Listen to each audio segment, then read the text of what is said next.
大家好，今天是2025年的4月26号，我们今天接着来看看资本市场的相关新闻啊。今天由于是周末啊，这个股市没有开盘，相关的新闻也比较少，但是有一则新闻非常的有意思啊，就是关于这个忽悠式增持的。什么情况呢？就是有2位金融消费者把一家上市公司给告了。为什么原因告呢？就是由于受到了上市公司董监高的这个虚假承诺，上市公司发了这个公告，说这个上市公司的这个高管要在未来一段时间内增持这个上市公司的股份。正常情况来说，公司的大股东或者公司的高管计划增持公司的股份，对上市公司来说基本上都是一个利好，说明这个管理层啊非常看好这个上市公司。小散嘛，等于说看到相关信息啊，觉得这是一个大利好啊，纷纷的买入这个股票。没想到上市公司居然玩阴的啊，用嘴增持啊，这个增持承诺期间根本没有买股票，导致这个股价接连下跌，2位金融消费者损失惨重，于是一气之下把上市公司给告了。今天这个法院也判了啊，判处上市公司这2名高管赔偿金融消费者，一共赔了这个80万元。为什么想说这个事情啊？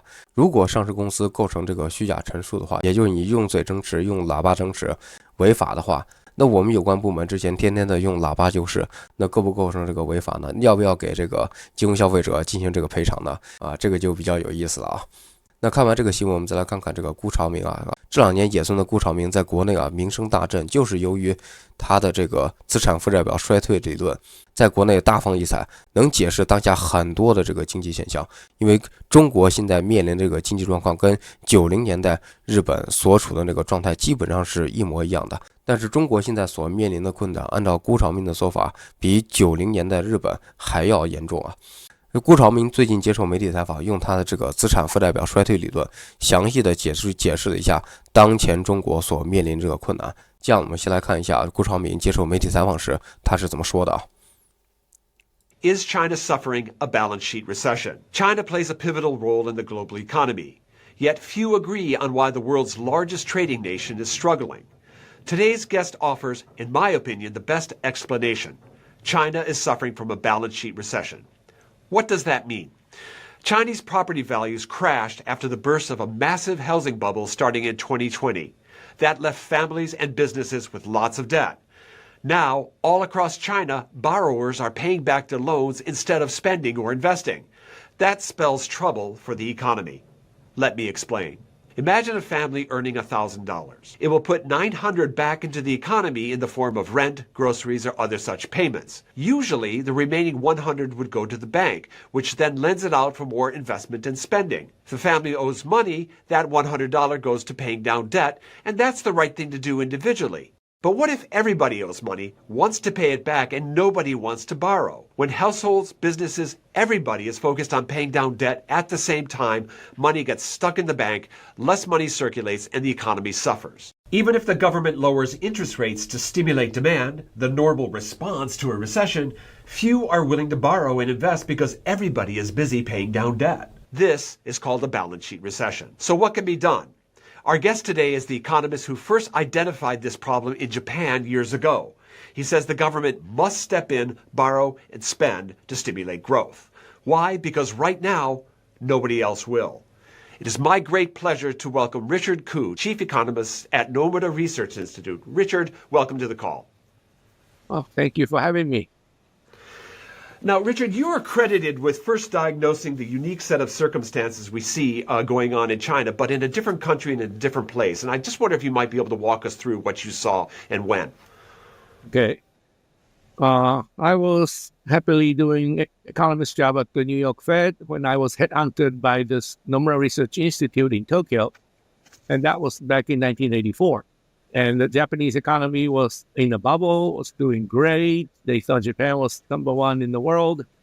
And then on 1990, the bubble burst, asset prices collapsed, and Japanese bubble was huge. This Imperial Palace Garden in the middle of Tokyo, which is it's not a very large park, was worth the entire state of California. So you could imagine how big the bubble was. And when it collapsed, economy began shrinking. But Bank of Japan at that time said, "No worry, we're going to bring interest rates down," and brought it down to 0. And nothing happened. And we were all shocked that with 0 interest rates, fiscal stimulus, all of that, the economy continued to struggle. And it took took me almost 7 years to come up with this whole concept. When I looked at what Japanese companies are doing in this environment of zero interest rates, and I noticed that they were actually paying down debt, not borrowing money. And we were never taught in universities that companies are supposed to pay down debt when interest rates are zero. So I had to think, what would have caused the companies to pay down debt? And of course, if they have balance sheet problems, they have to pay down debt. If you're technically bankrupt with asset prices down, but the liability is still up there, the gap is your debt overhang.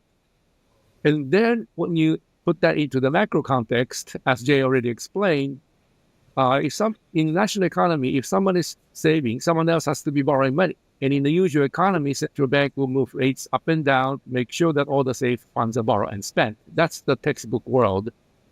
But right. Japan was already out of that in the sense that central bank bring rates down to zero. No one's borrowing money. Everyone is still paying down debt because they all wanted to come out of debt overhang as quickly as possible. As Jay said, everybody's doing the right things, very responsible, very honorable things. But taken together, we enter the world of fallacy of composition where individually everybody's doing the right things, but collectively they get the wrong result because the economy will start shrinking from the example he gave from 1,000 to 900 and 900 to 810, 810 to 730. And when you look back at the history, this is what actually happened during the Great Depression in the United States. After October 1929, everyone in the U.S. started paying down debt all at the same time. Government at that time did not understand this thing. They also tried to reduce their budget deficit under President Hoover, and the whole thing just collapsed. The United States lost 46% of its GDP in just 4 years with this 1,900, 810, 730 process. And so that was a devastating time in U.S. history. Since you identified this in Japan, there's been examples of balance sheet recessions elsewhere in the world. I wonder if you could just quickly highlight where else this has occurred in recent years. Okay, so the Chinese government has taken a bunch of stimulative measures, and there's been this effort to try to increase investment in targeted industries, electric vehicles, and technology. But more broadly speaking, is what they're doing enough right now to get the economy going in? Are they stimulating enough? And if not, what needs to be done? Well, starting late September, they did announce a whole series of measures, which is far better than nothing. But when bubble burst, we end up with two problems, the financial crisis and the balance sheet recession. Financial crisis affect the lenders, balance sheet recession affect the borrowers. I see. So many of the measures the central bank announced, Chinese government and central bank announced after September were really financial stability measures. And as such, they are, of course, far better than nothing.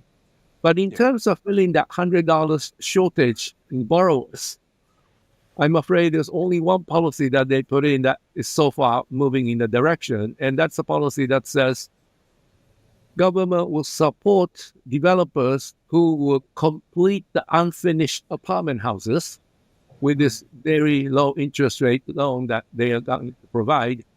And that way, if the developers who stop building these, stop finishing the apartment projects, if those projects wins the government approval, put on the whitelist, then government they can get the money from the government to complete the project. That way, the money actually goes out of the banking system, enters the real economy, and that part is good. But given the size of the Chinese economy, what they have announced so far, I'm afraid, is far from sufficient. They need to do a lot more. So that means borrowing that money that's stuck in the banking system and investing that in the economy in ways that's going to spur growth, right? Right. So in a situation, incentives to increase consumption or investments, I'm afraid, are not going to be very useful because private sector is actually minimizing debt. And so if you give them tax cards and vouchers to spend money, whatever the money that private sector save will be used to pay down debt. So it's not going to fill this deflationary gap. But if the government borrows and spends it, then you can be sure that this deflationary gap is filled. And that's what's needed during a balance sheet recession, because if the government fails to do it, economy will be contracting very, very rapidly. So this focus on trying to increase borrowing, it seems to be is kind of tied to the fact that China has been an investment-led economy and not a consumption one. Its investment levels are much higher than world averages. Its consumption is much lower. And there has been some talk and certainly at least some lip service from the government saying that we need to increase consumption. How does that dynamic fit into a balance sheet recession? Well, they can try, but my advice to them is that it's not going to be very effective because whatever, especially if you give them tax cuts so they have money to spend, they will use the money to pay down debt because that's the first order of business for private sector at the moment. If you are technically bankrupt, you have to come out of that as quickly as possible because otherwise your suppliers, realizing that you're actually technically bankrupt and may walk into Chapter 11 any minute, they're not going to give you trade credits. They want everything in cash. And once you're put in that situation, your business is finished. And so private sector has no choice. But only government can do the opposite of the private sector and make sure that all the safe funds are borrowed and spent.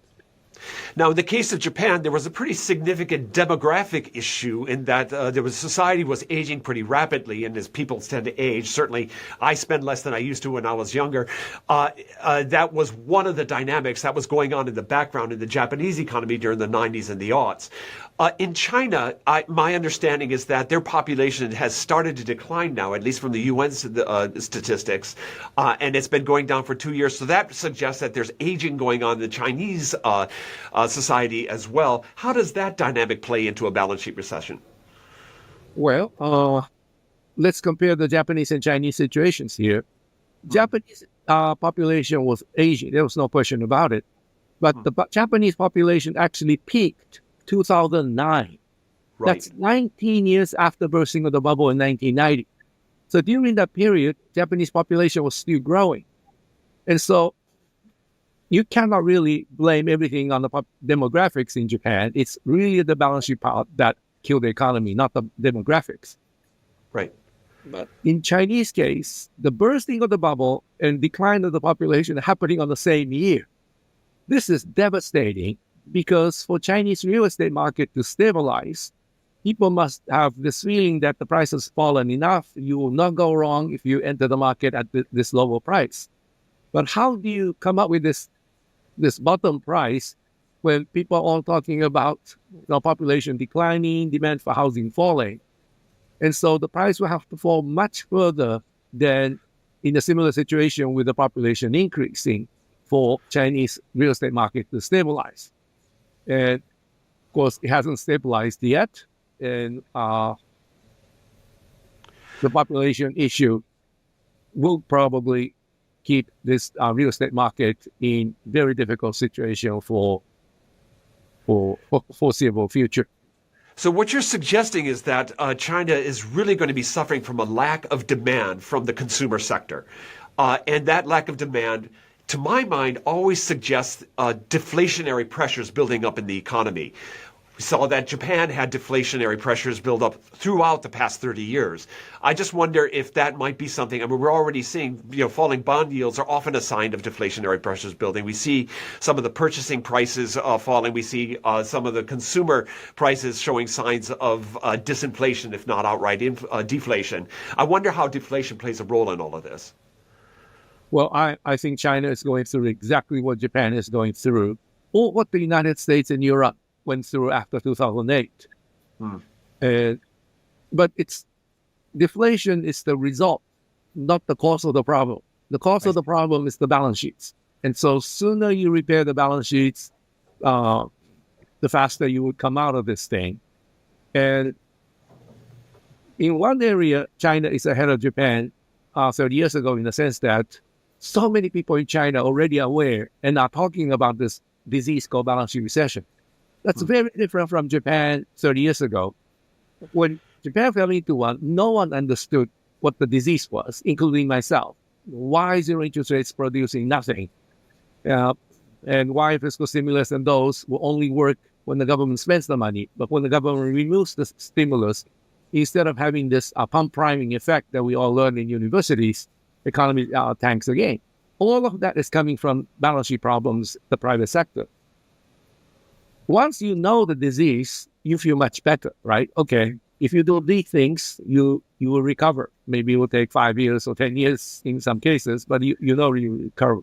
In the Japanese case, 30 years ago, we were completely lost. So that made people even more depressed. You go to a hospital, talk to the best doctors in the world, and they still cannot tell what's wrong with you. Then you become very depressed. In the Chinese case, that is not happening. Well, I don't know. To some people, it might be happening, but there's so many people talking about balance sheet recession. So many of my books did very well in the Chinese market. So I know that they know what the disease is. The question is whether the government is willing to put in the necessary fiscal stimulus and in a continuous fashion to make sure that our private sector will have an income to repair. 就我们相比日本，在顾少明看来最大的优势就是我们现在知道自己得了什么病啊。日本那个时候连自己得了什么病都不知道，但是我们现在最大的问题是什么？我们想不花钱的就把这个病治了。这方面在我看来是有点异想天开了。就我们为什么会有这种思维呢？就跟去年的时候啊，我们这个上层很多人都在考量这个道德风险。就我们上层考虑的问题是什么？凭什么这个房地产危机是由你恒大、融创、碧桂园，这都是一些民企，你民企闯的祸，凭什么最后要由我政府来替你擦屁股呢？就我们一天不跨过道德风险这一关，我们就将一直深陷这个资产负债表衰退。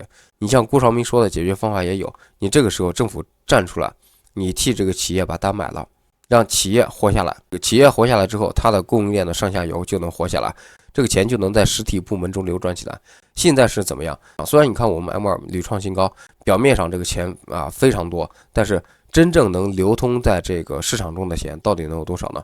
大多数钱现在根本就进不了这个实体经济，都是在这个金融系统里面空转啊，这个就是一个问题。所以我觉得你要想像辜朝明说的，就解决我们这个资产负债表衰退一个问题，首先要解决就是让我们这个领导层形成这个统一的认知，先不要去考虑这个道德风险这个问题。但是人的这个观念嘛，往往来说是最难改变的啊。就比如说你让你的父母你能指望他突然改变之前的这种思维？以前啊省吃俭用，现在一点都不省吃俭用天天的花钱大手大脚的。你作为子女的话，我不知道你能不能接受啊。所以这个思维的转变，在我看来是一个最难的事情啊。好吧，那今天就先说到这里啊，谢谢大家。